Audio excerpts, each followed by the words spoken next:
आ गई हैं मीना तारिक राइजिंग पाकिस्तान में और लेकर आई हैं आज आपके लिए एक ऐसा टॉपिक, एक ऐसा सेगमेंट कि 2-3 हफ्ते पहले ही इसका जिक्र भी हुआ था एक सवाल की सूरत में, लेकिन उसके बाद हमने सोचा कि वाकई पार्टनरशिप यानी कि शराकतदारी किसी भी कारोबार में आसान भी है, मुश्किल भी है, मज़ा बड़ा लगता है इसको शुरू में करते हुए, लेकिन आगे जाके प्रॉब्लम्स हो जाते हैं। तो हमने सोचा मीना से कहें कि इस पे जरा रोशनी डालें। गुड मॉर्निंग, अस्सलाम वालेकुम। गुड मॉर्निंग, वालेकुम अस्सलाम। क्या हाल है तौसीक? बिल्कुल ठीक, बिल्कुल ठीक। भाई वही जो पार्टनरशिप के ऊपर जो हल्की सी बात हुई थी उस दिन वक्त बहुत कम था। बिल्कुल। तो आज आपने अच्छा किया कि इस पे पूरा डिटेल में बात करने का इरादा किया। बिल्कुल बिल्कुल। और क्योंकि ये एक ऐसी चीज़ है जिसके साथ लोग बहुत स्ट्रगल करते हैं। और मतलब आपके ना इर्द गिर्द एडवाइस भी बड़ी होती है, फिलाने के साथ पार्टनर करना, मतलब रिश्तेदारों के साथ ना करें, ससुराल में ना करें, ऐसे के साथ करें, ऐसे के साथ ना करें, बड़ा गौर से करें। और फिर भी इतनी एडवाइस होने के बावजूद ये वो चीज़ होती है जिसकी वजह से लोगों के बिजनेसेस डूबते भी हैं सबसे ज़्यादा। आपको पता है दुनिया भर में, not just in Pakistan, businesses के फेल होने की नंबर 1 वजह पार्टनरशिप, फाउंडर्स का डिसएग्रीमेंट। Seriously number 1। आप एज्यूम करते होंगे कि दुनिया भर में क्या पैसों का, फाइनेंसेस का, इन्वेस्टमेंट का, प्रोडक्ट सही ना बनना, कोई भी और चीज़, नंबर 1 वजह फॉर बिजनेसेस फॉलिंग अपार्ट, दुनिया भर के बिजनेसेस का मरने का नंबर 1 वजह एक्चुअली फाउंडर डिसएग्रीमेंट है कि फाउंडर्स की आपस में कोई इशू हो गया और एक छोड़ के चला गया या दोनों छोड़ के चले गए या मसला हो गया, बंद हो गया, वो हो गया। सो पार्टनरशिप एक्चुअली, और on the flip side, on the other hand, founder या को फाउंडर होना भी एक इतनी इम्पॉर्टेंट चीज़ है कि मैं आपको बता नहीं सकती, क्योंकि बिजनेस करना बहुत मुश्किल है। मतलब it is one of the hardest things, आप कह लें, बहुत ज़्यादा मुश्किल काम है बिजनेस करना, सेटअप करना, उसको ग्रो करना। और अगर आप सोलो फाउंडर हैं, यानी कि एक अकेले बिजनेस ओनर हैं, तो आपके ऊपर बहुत ज़्यादा प्रेशर होता है कॉन्स्टेंटली, जो कि बहुत मुश्किल हो जाता है इन द लॉन्ग रन बर्दाश्त करना। तो एक आपके साथ को फाउंडर पार्टनर हो तो आपकी ज़िंदगी आसान कर देता है इसमें। और ये भी ज़रूरी है कि वो दोनों की जो कैरेक्टरिस्टिक्स हैं वो बिल्कुल जुदा हो, एक दूसरे को कॉम्प्लीमेंट कर रहे हो। जो किसी एक उसके अंदर कोई चीज की कमी है तो वो उसको पूरा कर रहा हो। सो ये बड़ी, आपके ख्याल में दोनों एक जैसे होने चाहिए? नहीं, सो ये बड़ी इंटरेस्टिंग बात है, राइट। एक होती है कैरेक्टरिस्टिक्स और एक होती है वैल्यूज। कैरेक्टरिस्टिक्स होती हैं कि हम एक्ट कैसे करते हैं, मैं किस तरीके से सोचती हूँ या मैं किस तरीके से मेरा बिहेवियर जो है ना, वो मेरे कैरेक्टरिस्टिक्स हैं, राइट। जैसे फॉर एग्जांपल अगर मैं अपनी और उमर की एग्जांपल लूँ, जो कि मेरा को फाउंडर है, मैं बहुत एक्सट्रोवर्ट हूँ। मुझे लोगों से मिलना बहुत अच्छा लगता है, मैं बहुत हाई एनर्जी हूँ और मैं हाई एनर्जी रहती हूँ। मुझे आप दिन के शुरू में देखें और दिन के एंड में देखें और पूरा दिन मेरे से 6 मीटिंगें करा लें, अलग-अलग लोगों के पास नेटवर्किंग, इन्वेस्टर कॉल्स, ये वो सब कुछ करा लें, दिन के एंड तक मैं थकी हुई होंगी इंटरनली, मगर मेरी एनर्जी का लेवल किसी आउटसाइडर को नीचे होता महसूस नहीं होगा, क्योंकि मैं एक्सट्रोवर्ट हूँ। उमर इंट्रोवर्ट है। उमर को बैठ के सुकून से जो काम करने होते हैं, जो कि मुश्किल काम होते हैं, जो कि मेरे से नहीं होते, वो बैठ के बहुत अच्छे तरीके से कर लेता है। मगर अगर मैं उसको 3 मीटिंगों में लेके जाऊं तो चौथी तक ऐसे लगता है वो इंसान ही डिफरेंट है, जो सुबह इंसान मिला था और जो शाम को मिल रहा है, क्योंकि वो इंट्रोवर्ट है। लेकिन आप दोनों की वैल्यूज एक होंगी। मगर हमारी वैल्यूज बिल्कुल एक है। और वैल्यूज क्या होती है? वैल्यूज होते हैं आपके बिलीफ सिस्टम्स। हमारा फेथ किस चीज़ पे है, हमें यकीन किन बातों पे है, और हमारे लिए जो सही और गलत है, गलत होता है क्या होता है? गलत। तो हमारा जो सही और गलत है वो मैच करता है कि नहीं। दुनिया में कोई भी चीज़ सही और गलत एब्सोल्यूट फॉर्म्स में नहीं होती, ठीक है, मगर हो सकता है जो आपके लिए सही हो वो मेरे लिए गलत हो, ठीक है। तो हमारी वैल्यूज, और वैल्यूज भी किसी की भी सही और गलत नहीं होती। मतलब वैल्यूज इन देमसेल्व्स हर किसी की उनके अपने लिए ठीक होती हैं, मगर आपके पार्टनर के साथ वैल्यूज सेम होना बहुत ज़रूरी है, बेशक आपके बिहेवियर्स डिफरेंट हो। मुझे आपकी बात बड़ी दिलचस्प लग रही है। मैं जो कारोबार करता हूँ उसको 17-18 साल हो गए। तो मैं और मेरा जो को फाउंडर है, हमारी बड़ी जबरदस्त बिजनेस पार्टनरशिप चल रही है। 18 साल हो गए, आप जानती हैं। बिल्कुल। उसकी भी अब मैं आप बात करें तो मुझे लग रहा है कि हम दोनों बिल्कुल 2 अलग दुनियाएं हैं, टोटल अलग कैरेक्टरिस्टिक्स हैं, लेकिन हमारा वैल्यू सिस्टम एक है, सेम है। हम दोनों एक ही तरह की कारोबारी शराकत की वैल्यूज पे बिलीव करते हैं। और सिर्फ कारोबार नहीं होगा, आप लोग जिंदगी की जो वैल्यूज है ना, वो आपकी सिमिलर होंगी। आपको कैसी चीजें इंट्रिंसिक तौर पे ठीक लगती हैं और गलत लगती हैं ना, वो आपकी सेम होंगी। अच्छा मीना, आप ये बताएं कि अब जरा थोड़े से प्रैक्टिकल डूज एंड डोंट्स पे आ बिल्कुल जाएं कि हम पार्टनरशिप के अंदर किन किन चीज़ों का ख्याल रखना बहुत ज़रूरी है। आपने हल्का सा टच किया था बिल्कुल हफ्ता 2 हफ्ता पहले बिल्कुल कि जी वो बड़ा ज़रूरी है, लिख लें, प्रॉफिट शेयरिंग को लिख लें, एसेट्स को लिख लें, उसके जरा थोड़ी तफसील बताइए। सो एक डॉक्यूमेंट होता है, उसको कहते हैं, टाइप ऑफ कॉन्ट्रैक्ट है जिसको कहते हैं फाउंडर्स एग्रीमेंट। ठीक है, अगर आप इसको सर्च भी करें तो आपको बहुत सारे टेम्पलेट्स मिल जाएंगे फाउंडर्स एग्रीमेंट के। वो आपको एक स्टार्टिंग पॉइंट दे देता है कि आप अपने फाउंडर के साथ बैठ के कौन कौन सी चीज़ें शुरू में डिस्कस कर लें। अच्छा, बड़ी इंटरेस्टिंग बात होती है, मैं किसी बिजनेस ओनर को मिलती हूँ, 2-3 साल हो गए होते हैं उनको काम करते हुए, और मैं उनसे पूछती हूँ आप में से CEO कौन है, तो वो दोनों एक दूसरे को दिखते हैं। अच्छा, अब क्या बोलें, क्योंकि उन्होंने ये डिसाइड ही नहीं किया कि CEO है कौन। और CEO होना क्यों ज़रूरी है? इसलिए ज़रूरी है कि कभी कभी ऐसी चीज़ें आती हैं जिन पे किसी को वीटो पावर करना होता है। कोई ऐसी सिचुएशन आती है जिसमें किसी एक पर्सन की डिसीजन, फाइनल से की ज़रूरत होती है। तो बड़ी दफ़ा लोग आपस में डिसाइड नहीं करते कि टफ सिचुएशन में किसकी बात एंड वाली आखिरी बात होगी, बेशक वो डिस्कशन के बाद हतमी होगी। अच्छा, फिर अगर आपका कॉन्फ्लिक्ट आता है तो उसको रिजॉल्व कैसे किया जाएगा? क्या आप मीडिएशन कराएंगे, किसी थर्ड पार्टी के पास जाएंगे? अच्छा, फिर अगर कोई एक छोड़ना चाहता है, माशाल्लाह आपकी पार्टनरशिप को 18 साल हो गए, क्या पता आप 10वें साल डिसाइड करते हैं कि you don't want to do this business anymore, आप एक्टिंग में जाना चाहते हैं, फिल्म स्टार तौसीक हैदर बनना चाहते हैं, राइट? तो आपके बिजनेस का क्या होगा? क्या बस आप छोड़ के चले जाएंगे या वो आपको बाय आउट करेंगे? अगर बाय आउट करेंगे तो किस वैल्यूएशन पे बिजनेस की बाय आउट करेंगे? लगाए आपने 10 लाख थे, उन्होंने 10 लाख थे, पर आज 10 साल बाद वो करोड़ों का बिजनेस है, वो आपको 10 लाख देख के तो बाय आउट नहीं कर सकते ना। इंटरेस्टिंग। तो आपको कितने पैसे पे आउट करेंगे? तो ये सारी चीजें शुरू में डिस्कस करनी चाहिए। ये आपको शुरू में डिस्कस करनी चाहिए। और ये फाउंडर्स एग्रीमेंट में क्लॉजेज होते हैं बाकायदा।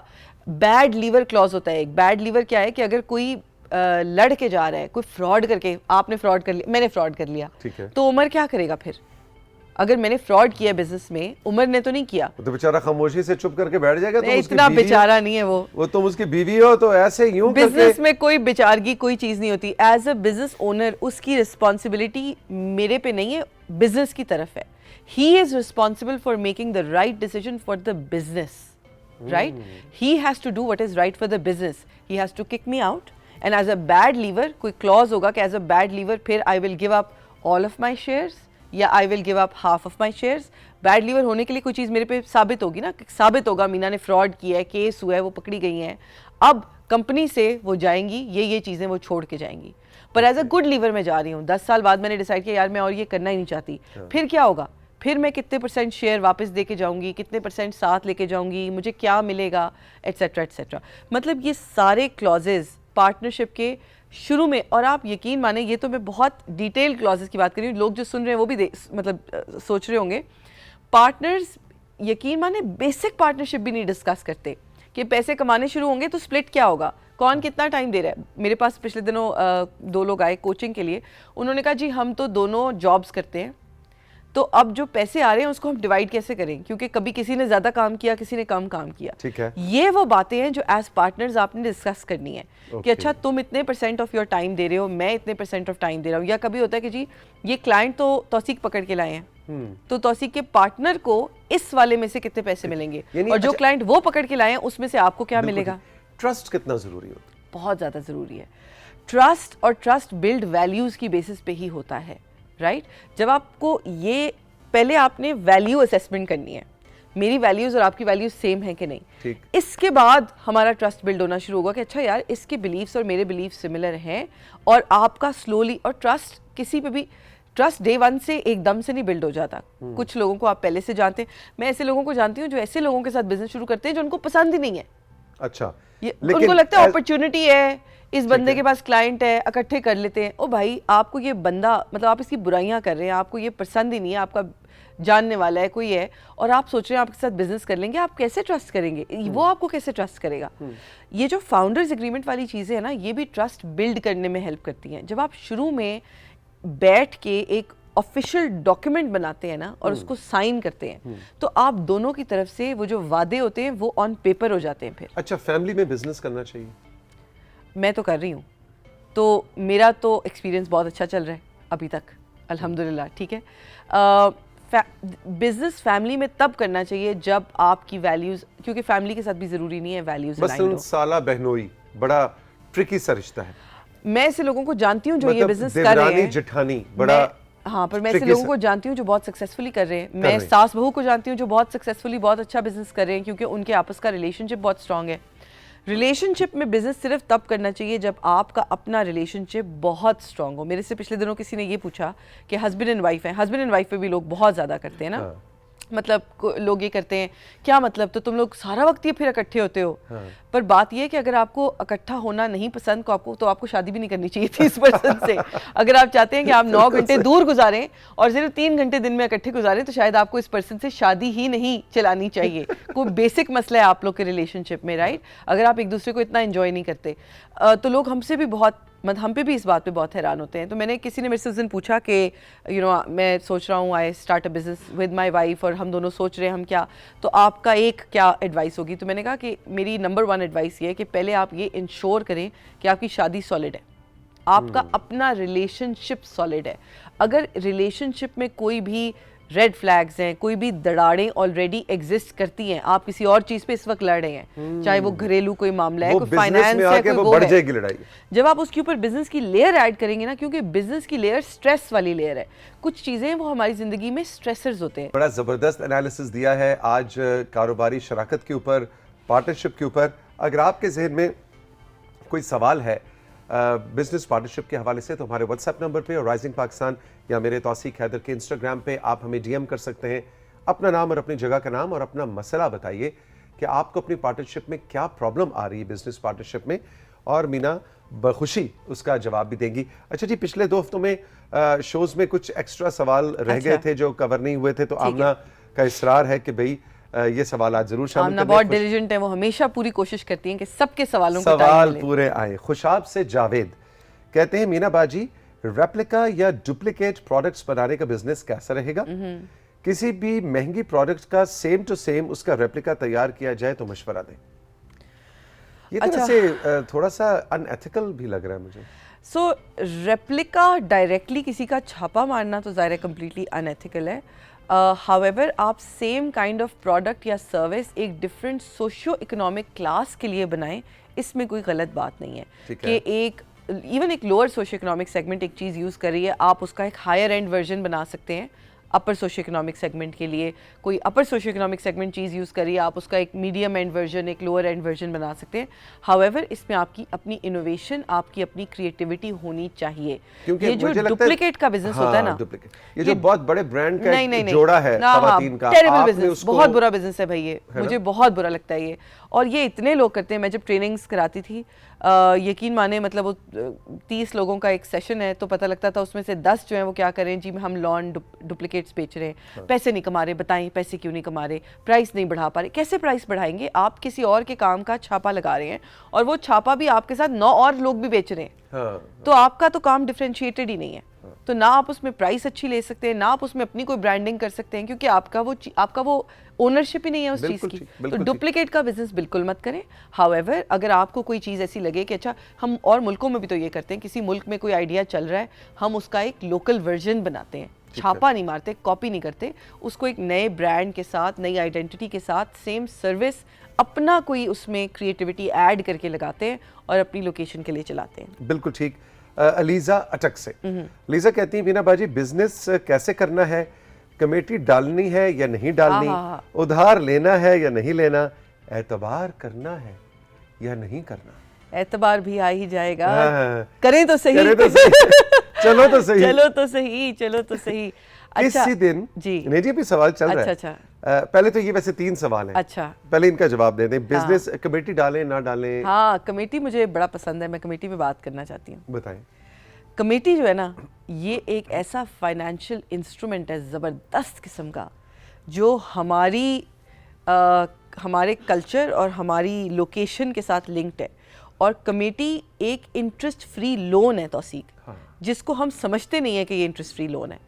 कमेटी हम बड़ी दफ़ा एवं डाल रहे होते हैं, पर असल में अगर आप ये सोचें कि आपने गाड़ी लेनी है और आप किसी फाइनेंशियल इंस्टीट्यूशन से गाड़ी लें तो वो उसके ऊपर इंटरेस्ट चार्ज करेगा, मगर अगर आप कमेटी डाल के उन पैसों से गाड़ी लें तो वो आपने उसी तरह लोन वापस करना है, मगर आपने उसके ऊपर इंटरेस्ट नहीं वापस करना। बिल्कुल।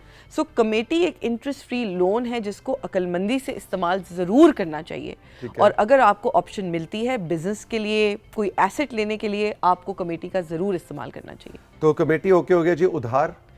उधार नहीं, क्योंकि उधार के ऊपर इंटरेस्ट है और उसमें फिर फंसने के चांसेस ज्यादा है। बिला सूद उधार है। हाँ, बिला सूद उधार आप लें, जरूर ले सकते हैं आप अगर बिला सूद है, क्योंकि वो तो वही कमेटी की एक फॉर्म हो गई, आपको अपफ्रंट पैसे मिल गए, आपने आहिस्ता आहिस्ता वापस कर दिया।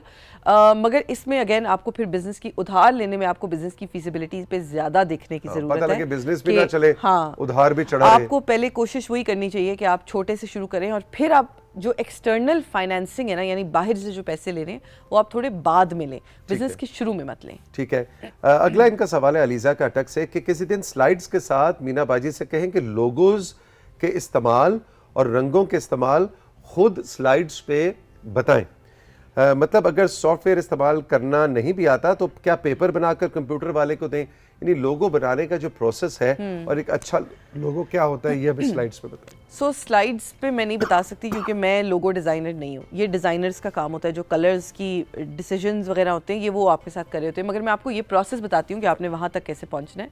इसका प्रोसेस ये है कि पहले आपने करना है अपने कस्टमर पर्सोना के ऊपर एक्सरसाइज, यानी कि आपने ये फिगर आउट करना है कि आपका कस्टमर कौन है और उसकी पर्सनैलिटी क्या है। फिर आपने बनाना है ब्रांड पर्सोना, यानी कि इस कस्टमर को मैंने कैसा ब्रांड देना है जिससे ये अट्रैक्ट होगा। जब वो ब्रांड की आप पर्सनालिटी बनाते हैं ना, वो ब्रांड की पर्सनालिटी आप देते हैं डिज़ाइनर को, कंप्यूटर वाले को नहीं, ग्राफिक डिज़ाइनर को, लोगो डिज़ाइनर को। अगर आप सर्च भी करें लोगो डिज़ाइनर, आपको बहुत सारे लोग मिल जाएंगे। ठीक है, आप लोगो डिज़ाइनर को वो ब्रांड पर्सनालिटी और कस्टमर पर्सनालिटी पकड़ाएंगे, ये मैंने काम किया है। अब इनको देख के आप डिज़ाइन करें कि आपको इस पर्सोना के साथ कौन सा लोगो ठीक लग रहा है। फिर वो आपको बना के देंगे 3-4, आपने खुद कुछ नहीं बनाना, आपने उन पे छोड़ना है। वो 3-4 लोगोज आपको बना के देंगे, उन लोगोज में से फिर आप बताएंगे मुझे ये वाला ज़्यादा सही लग रहा है, ये वाला ठीक लग रहा है। आप थोड़े बहुत चेंजेस बताएंगे, वो फिक्सेस करेंगे और इस तरह वो आपके लोगोज बताएंगे आपको। बिल्कुल ठीक Meena, thank you very much. I am sure कि आपने बहुत कुछ सीखा होगा, इस्तिफादा किया होगा मीना की मशावरत से, और पार्टनरशिप के हवाले से अगर आपका कोई सवाल हो तो आने वाले वीक्स में हम उसको जरूर टेकअप करेंगे। ऑल द बेस्ट, बहुत बहुत शुक्रिया। राइजिंग पाकिस्तान में वक्त है साथ ही छोटे से ब्रेक का। ब्रेक के बाद आपकी मुलाकात हम करवाने जा रहे हैं इमरान अजीज मियाँ से, जो कि कव्वाली की एक ऐसी रिवायत के अमीन हैं कि उनके वालिद मरहूम अजीज मियाँ कव्वाल का पाकिस्तान टेलीविज़न PTV से जो रिश्ता रहा, उनकी कव्वालियों को हम सुन कर देख कर बड़े हुए, और मेरा ज़ाती तौर पे जो कव्वाली की आर्ट फॉर्म से जो एक रिश्ता जुड़ा उसमें अजीज़ मियाँ कव्वाल मरहूम का बहुत बड़ा हाथ है। उनको जब हम PTV पे महफिल समा में रात को देखा करते थे। बहरहाल जी, उनके साहबजादे इमरान पहले भी राइजिंग पाकिस्तान में आ चुके हैं, बड़े मज़े की बातें करते हैं, गप्पे लगाते हैं, वो भी हैं, लेकिन साथ में सुहेल कुरैशी भी हैं। सुहेल कुरैशी इंटरनेशनली दूसरे ममालिक में हमारे डिफरेंट आर्टिस्ट्स को प्रमोट करते हैं, उनको मैनेज करते हैं और वहाँ पे जाके उनकी परफॉर्मेंसेस कराते हैं। ये भी एक ख़ास अलग इंडस्ट्री का शोबा है, कुछ जिस पे भी बात होगी राइजिंग पाकिस्तान में इस ब्रेक के बाद।